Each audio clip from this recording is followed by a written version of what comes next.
Saya kan sudah sejak lama menjelaskan kebijakan-kebijakan yang diambil Jokowi 10 tahun ini adalah sangat merusak. Bukan hanya merusak dalam arti ya ekonomi dan sebagainya gitu ya, tetapi ini merusak karena banyak sekali pelanggaran yang dibuat olehnya. Negara ini sedang tidak baik-baik saja. Presiden boleh berganti, tapi bau busuk masa lalu belum juga hilang. Skandal demi skandal bermunculan, dari Raja Ampat yang porak-poranda, korupsi triliunan, hingga tata kelola negara yang amburadul.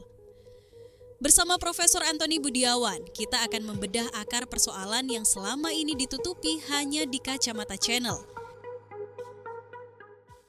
Assalamualaikum warahmatullahi wabarakatuh, teman-teman. Kita jumpa lagi dengan saya dan analis politik, sekarang komentator politik dan segala macam yang semua orang merindukan Pak Antoni Budiawan. Karena apa? Karena komentarnya itu dari hati gitu kira-kira ya. Jadi nggak usah kesana kemari. Tapi kalau mau ngomong apa yang terjadi, maka Pak Antoni ini akan ngomong apa adanya ya. Nah, sekarang kita ngomong plus minus tata kelola negara, ya kan. Presidennya udah baru, Presiden Prabowo. Tapi persoalannya muncul banyak sekali. Oh iya. Ya. Sekarang kejaksaan nangkepin semua orang, ya kan. Polisi, ya saya kira polisi sekarang lagi di branding pahlawan, gitu kan, ya kan, pahlawan. Dan kemudian banyak hal yang kemudian keluar, menteri-menterinya yang kemudian tidak capable dan segala macam. Kalau ini khusus untuk Pak Prabowo. Tapi saya ingin tahu bagaimana tata kelola negara bisa amburadul. Contoh, Raja Ampat bisa sampai begitu dan membuat orang terluka banget itu. Itu apa yang terjadi itu? Apakah memang zaman Pak Jokowi atau memang Pak Prabowo? Gimana Pak Antoni bisa menjelaskan ini? Ya, saya kan sudah sejak lama menjelaskan kebijakan-kebijakan yang diambil Jokowi 10 tahun ini adalah sangat merusak. Bukan hanya merusak dalam arti ya ekonomi dan sebagainya gitu ya, tetapi ini merusak karena banyak sekali pelanggaran yang dibuat olehnya. Sekarang sudah kita lihat pelanggaran-pelanggaran itu satu-satu mulai terbuka. Ini satu-satu mulai terbuka. Jadi apa? Ini adalah pembiaran yang selama ada di pemerintahan Jokowi. 10 tahun. 10 tahun ya. Jadi kalau kita lihat misalkan kasus minyak Pertamina, ini kan pembiaran kan, yang sekarang ini terbuka. Terus apa lagi? Nadiem, Chromebook, ini kan baru terbuka lagi. 9 triliun. 9,9 triliun, tidak tahu siapa yang lagi diselidiki lah, siapa yang bertanggung jawab. Apakah Nadiem bertanggung jawab atau Luhut bertanggung jawab juga dengan dia Chromebook kan, duit segitu kan banyak sekali lah, ya kan? Itu, jadi tidak mungkin duit segitu itu tidak melibatkan pejabat-pejabat tinggi. Betul. Tidak mungkin yang cecere-cecere bisa ngambil duit segitu. Staf ahlinya kan juga nggak mungkin lah. Nggak mungkin gitu. Nah itu yang lagi diperiksa. Jadi banyak sekali ini. Dan kemudian sekarang Raja Ampat. Raja Ampat, setelah Raja Ampat, Riau ada. Riau. Tapi sebenarnya Aceh. Kok bisa? Nah, ini dilihat bahwa langsung Prabowo kan langsung mengambil hak prerogatifnya. Intervensi lah itu untuk untuk mengambil alih dan memutuskan dengan cepat gitu. Tapi banyak yang mengatakan, yang berharap kok kurang cepat gitu. Kurang cepat artinya kurang menyeluruh. Jangan seperti pemadam kebakaran lah, bahwa ada isu baru kita padamkan gitu. Nah harusnya adalah misalnya bagaimana judi online, ya. Nah, ini kan belum kelihatan gitu. Padahal sudah sudah banyak lah sudah disebut dan sebagainya. Budi Ari lah kita Budi sebutin. Ari itu juga katanya sudah disebut dalam persidangan menerima ya uang ya berapa 50% kalau nggak salah ya pembagiannya gitu. Nah artinya untuk praduga tidak bersalah itu harus diperiksa dong. Iya. Nah, itu. Nah ini harusnya dengan sudah disebut begitu, harusnya kan sudah tidak bisa dipakai lagi sebagai menteri. Iya. Apalagi sekarang ini Kementerian Koperasi ini menjadi tulang punggung ekonomi Prabowo. Ini yang sangat penting. Jadi 80.000 loh. Iya. Koperasi yang mau didirikan, masa dipercayakan dengan begini? Gitu. Makanya kalau kemudian kita nanti ngomong tentang ekonominya, ini saya sendiri masih meraba-raba ya. Apa sih sebetulnya yang Prabowo tunggu? Apa yang sebetulnya ini? Karena menteri-menteri yang ada sekarang kan juga tidak semua clear, sehingga banyak hal nanti kita ceritakan. Gitu. Iya. Ya ini kita juga tidak dipahami oleh publik, tetapi mungkin Prabowo juga mempunyai alasan-alasannya tersendiri, tetapi alasan ini tidak bisa disimpan terlalu lama lah. Artinya bahwa ini harus benar-benar diselesaikan lah. Selesainya adalah ya mudah saja, yaitu tegakkan hukum aja. Ya, tegakkan hukum itu. Jadi kalau tegakkan hukum, usut ijazah Jokowi, ya sekarang ada lagi yang katanya di-print di Pramuka, terus kemudian itunya dibuat di Pramuka, dan kemudian tempatnya terbakar, dan orangnya yang mengetahui mengenai ijazah itu juga masih ada. Iya, tinggal tinggal dipanggil-panggil saja kan. Kalau begitu, di mana polisi kita gitu kan? Polisi kita masih ada di sisinya Pak Jokowi, Pak sisinya Pak Prabowo menurut Anda? Pasti polisi itu tidak berani menentang apa yang bertentangan dengan presiden lah. Ya.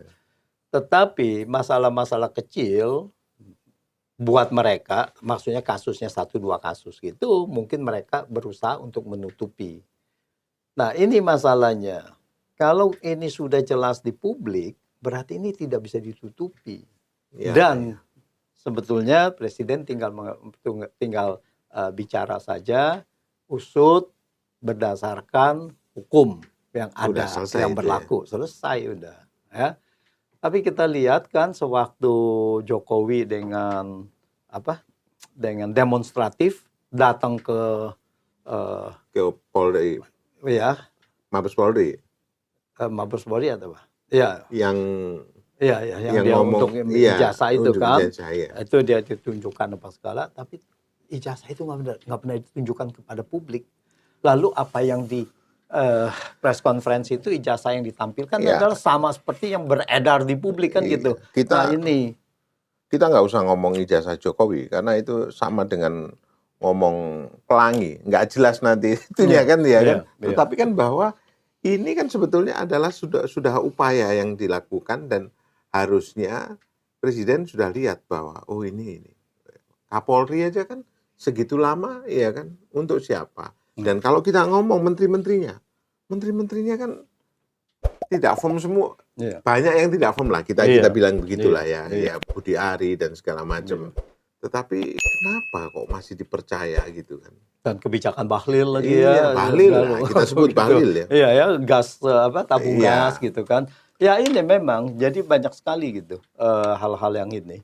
Nah ini publik masih menunggu lah bahwa tindakan presiden yang benar-benar bisa berpihak kepada rakyat dalam arti bahwa pemimpin-pemimpin ini yang tidak benar itu harus segera disingkirkan. Saya rasa harapannya itu. Iya, kita mungkin juga berharap begitu dan kemudian kita menduga-duga bahwa nanti Prabowo itu akan menjadi dewa penyelamat gitu kan ya. Karena tentang banyak hal. Saya khawatir bahwa ini akan jadi cerita gitu kan, akan jadi cerita saja. Karena sekarang menurut saya dan juga ada beberapa omongan yang belum dikonfirmasi dan kita tahu itu bahwa ini yang terjadi adalah pergantian quote and quote mafia gitu lah, kira-kira begitu. Sebuah negara kan selalu ada, gitu kan ya. Ya kita nggak nyebut mafia lah, terlalu kasar itu. Kalau kemudian kemarin kita sebut bagaimana Erick Thohir mengelola BUMN, ya kan, dan itu semua diinikan, ya, ada di tangannya dia, yang kemudian dia bahwa Prabowo ngomong kita tidak mau itu hanya angka-angka, gitu kan. Dan saya ketemu juga orang yang memberikan laporan kepada Pak Prabowo gitu. Nah, sekarang ada juga orang yang mengambil alih posisi yang sama seperti seperti Erick Thohir. Dan itu bukan menteri, tapi orang partai gitu kan artinya. Dan semua untuk jadi menteri BUMN harus lewat dia. Dan lewat dia, tapi harus lewat Danantara juga gitu kan. Nah, ini kalau polanya begini. Oke, begini. Can you imagine, Bos? Iya. Begini, sekarang sebagai holding, kebanyakan dari holding BUMN kan Danantara. Betul. Dia sebagai pemegang saham dari BUMN anak perusahaannya itu memang dia yang berhak untuk menentukan. Artinya berhak dalam arti sebagai pemegang saham. Ini kan begini, kita punya struktur BUMN, sebetulnya kan pemegang sahamnya adalah Kementerian Keuangan. Waktu dia mewakilkan kalau RUP segala penggantian kepada Menteri BUMN sebagai operasional. Iya. Sebagainya yang hak sebenarnya adalah memang Kementerian Keuangan, pemegang saham. Nah, kemudian sekarang ini hak dari Kementerian Keuangan itu diserahkan kepada Danantara. Jadi Danantara ini adalah perwakilan pemegang saham dari pemerintah Indonesia, Kementerian Keuangan. Nah, itu satu. Jadi memang bahwa Menteri BUMN secara operasional ya dia masih mengawasi gitu. Tapi sekarang juga Danantara ini yang harus diberikan kejelasan. Karena di dalam satu undang-undang BUMN itu memang diserahkan kalau operasional kepada BUMN. Kalau itu dicabut aja BUMN tidak ada lagi Kementerian BUMN yang berwenang untuk itu. Sekarang pindah ke Danantara. Itu pertama. Terus yang kedua, Menteri BUMN seperti Erick Thohir dulu apa benar dia berkuasa untuk bisa menentukan BUMN? Enggak juga. Partai-partai juga kan yang menentukan. Ya. Malah itu kan lebih parah gitu, dan itu terjadi juga sekarang. Ya iya, artinya bahwa ini adalah sebetulnya kita lihat bukannya hanya itu, ini udah dari dulu lah. Partai berkuasa selalu itu adalah menguasai, menunjuk direksi, komisaris dan sebagainya. Sekarang wakil menteri karena susah ini pergantian aja, pergantian. Secara struktur dia punya itunya sama saja gitu. Jadi artinya sama buruknya. Tidak ada perbedaan dari situ bahwa tata kelola ini harus benar-benar diperhatikan. Kalau itu pun itu dari partai, kalau memang orangnya adalah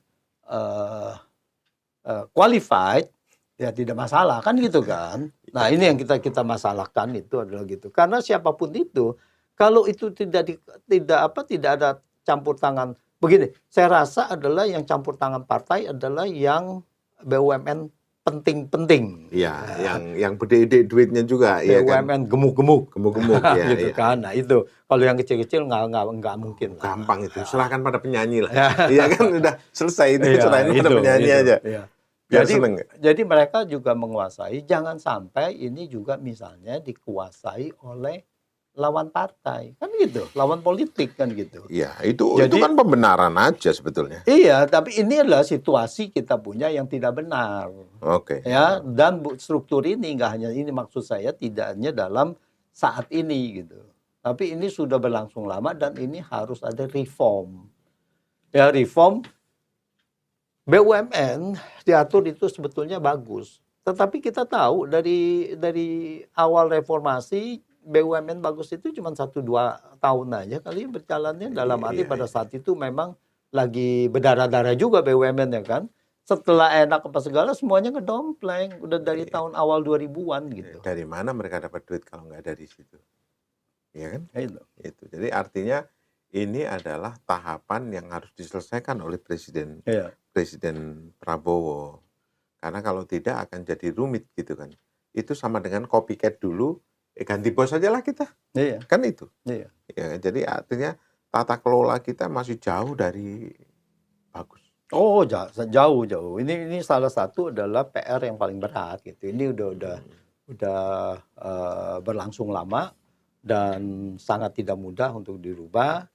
Dan dirubah itu siapa yang bisa ngerubah? Kan yang bisa merubah akhirnya kan dari partai politik juga. Dan mereka yang menguasai. Apakah mereka mau berubah? Kan juga tidak gitu. Ya kan? Tinggal tunggu setoran. Ah. Enak gitu kan. Jadi sulit gitu. Memang ini strukturnya itu dengan kita punya idealnya partai politik yang bisa mengamankan ini, tetapi banyak sekali diselewengkan gitu kan, menjadi satu sistem yang tidak kondusif lagi untuk pembangunan, kita punya pembangunan ekonomi dan pembangunan ekonomi politik dan sebagainya. Makanya saya kadang-kadang bingung dan pusing gitu. Kalau sorry itu saya tidak merendahkan orang, tetapi bahwa kalau Bahlil jadi menteri gitu, gimana tata kelola sumber daya alam kita, sumber daya segala macam kita, sekarang udah kelihatan begitu, ya kan? Itu yang pertama. Yang kedua,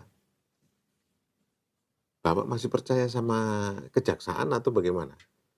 Karena saya kira saya mungkin merasa bahwa kejaksaan ini gasnya terlalu banter untuk cari bintang.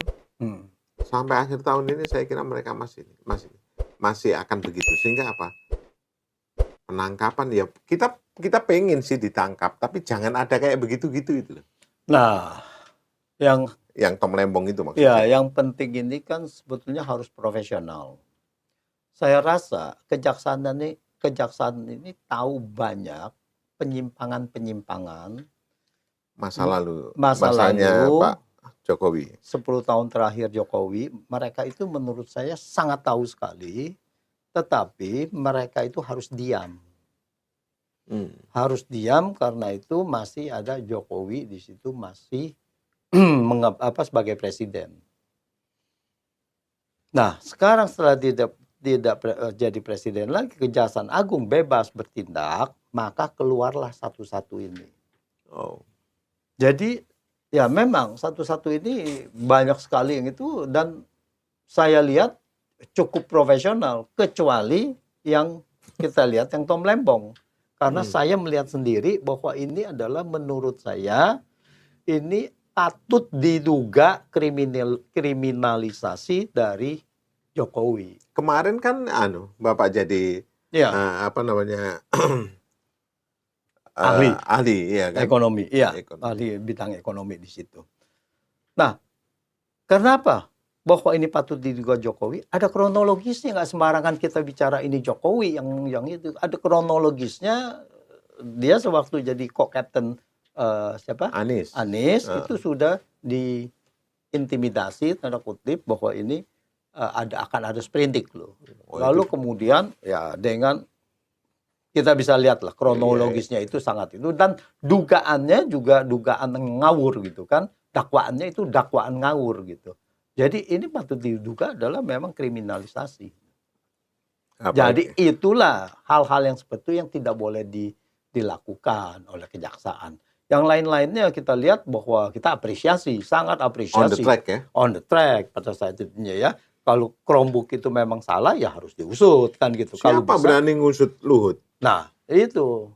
Jadi dia harus berani kan gitu kan. Jadi dia harus berani sampai ke atas gitu. Meskipun kita tahu nanti seniornya yang akan dikorbankan adalah yang di bawah gitu kan. Luhut bilang, oke saya pemegang saham di apa namanya Zirex atau Iya, apa? iya, Jirek. Ya kan, saya pemegang saham operasional saya nggak tahu. Nggak tahu. Bisa aja yang operasional nanti yang Zirex itu ditangkap kan gitu kan. Karena kita nggak tahu apakah sekarang Nadiem juga terlibat atau tidak. Mudah-mudahan Nadiem juga bilang enggak. Dia banyak yang berharap masih Ya, dia masih katanya, profesional ya, kan gitu ya, kan. ya, ya, Pokoknya ya. ya oke dia tutup mata aja lah gitu Iya, kan. Tapi bos 9,9 triliun. Iya. Itu staf ahli bisa apa sebetulnya kan? Bukannya staf ahli cuman memberi ini begitu. Staf ahli itu bisa berbuat banyak. Contohnya adalah sewaktu di Kominfo. Staf ahli Budi Ari bisa mengatur semuanya. Jadi bisa banyak. Tergantung Iya, tergantung ya. gitu ya. Ya, artinya apa misinya kan apa. Jadi Iya. staf ahli itu bisa banyak. Saya Banyak cuman artinya digunakan. Saya cuma menunggu saja ada suatu hari yang membuat kita bahagia, termasuk ditangkapnya Budi Ari dan segala macam itu. Kan harus begitu. Karena Iya. jelas-jelas kan ya. Iya. Judul itu kan merusak Sangat merusak. generasi muda. Dan sekarang semua Memiskinkan bangsa. memiskinkan bangsa. Iya. Iya. Banyak yang menjadi lebih miskin di situ. Iya. Orang udah miskin menjadi Nah, tambah miskin. Tapi saya ingat kata-kata Pak Prabowo. Pak Prabowo itu tidak takut mau utang berapapun. Gitu kan ya. Kalau kita ngomong utang luar negeri itu itu persoalan kecil bagi Pak Prabowo. Kenapa? Karena Indonesia ini sangat kaya kalau semua dilakukan dengan benar dan itu bisa dibayar oleh pemerintah kita dengan baik begitu. Yang kemudian yang pinter ya quote and quote saya sebut lagi ya Pak Jokowi ngambil utang untuk sebar sana sini ya kan. Iya. Dia nggak merasa tanggung jawab itu kan jadi repot tuh. Iya. Jadi memang utang di zaman Jokowi ini kan sangat luar biasa meningkat naiknya. Iya. Itu tidak normal lah gitu ya. Hmm. Dia punya itu dan apa yang dibuat juga tidak ada gitu. Tidak ada dalam arti gini. Bahkan kemiskinan itu pada periode misalkan pandemi ya, sewaktu utang tinggi terus kenaikan ekonomi pada tahun 2021 penerimaan negara ya. 2021 2022 sangat tinggi sekali, kemiskinan naik. Itu sampai sekarang kan? Ya, kemiskinan sampai sekarang ya ada turun setelah 2023 menurut versi BPS ya, Badan Pusat Statistik. Itu turun, tapi turunnya adalah landai, sangat-sangat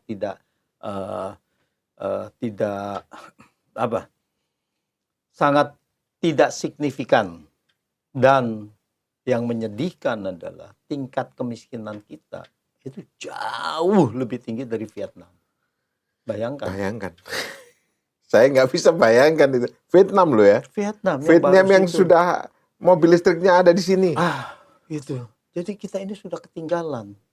Jadi pemerataannya pendapatan di Vietnam pendapatan per kapitanya lebih rendah dari Indonesia.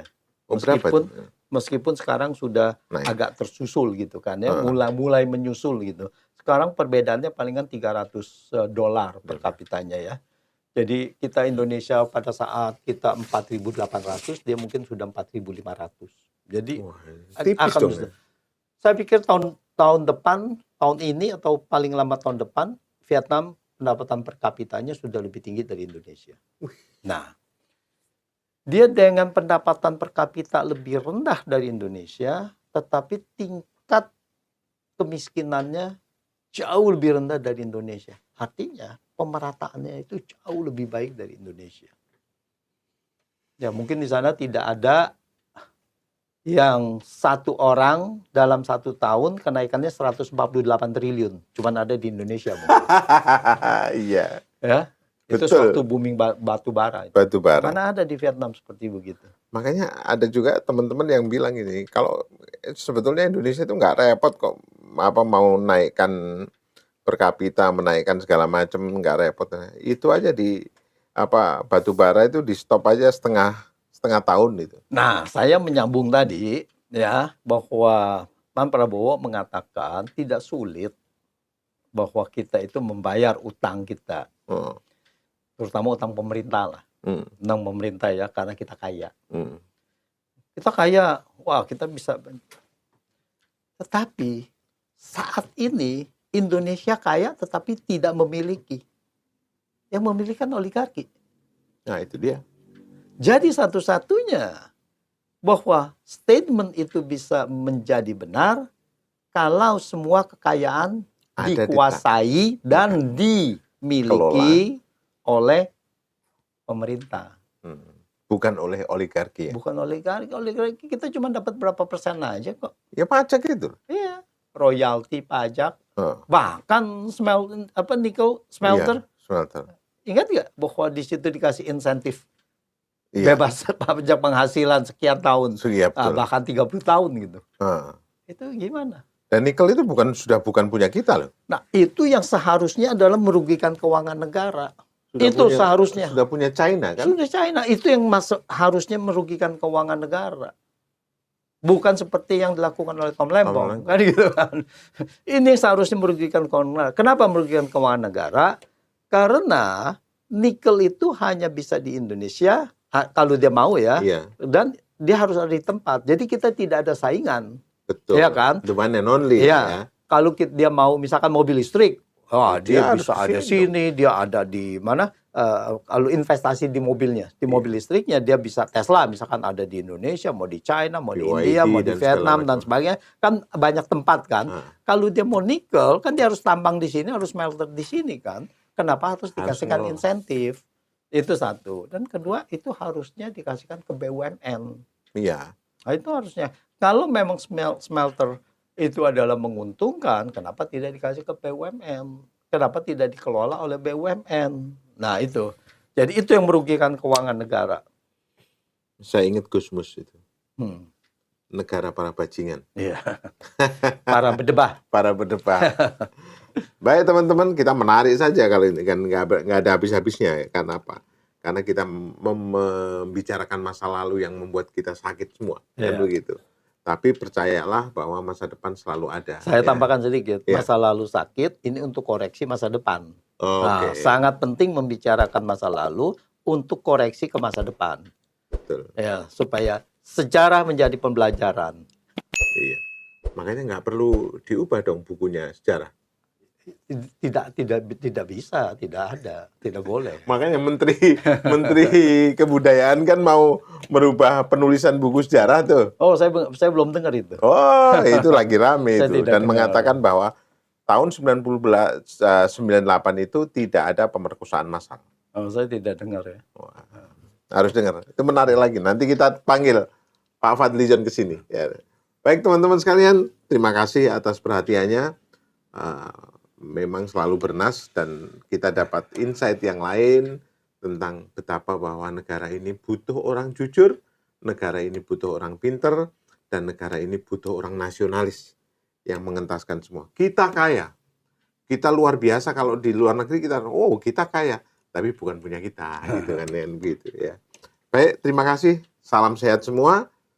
Salam sejahtera dan semoga pendapatan kita naik dan kita tidak jadi orang miskin. Gitu. Ya. Jangan-jangan kita miskin juga. Terima kasih. Assalamualaikum warahmatullahi wabarakatuh.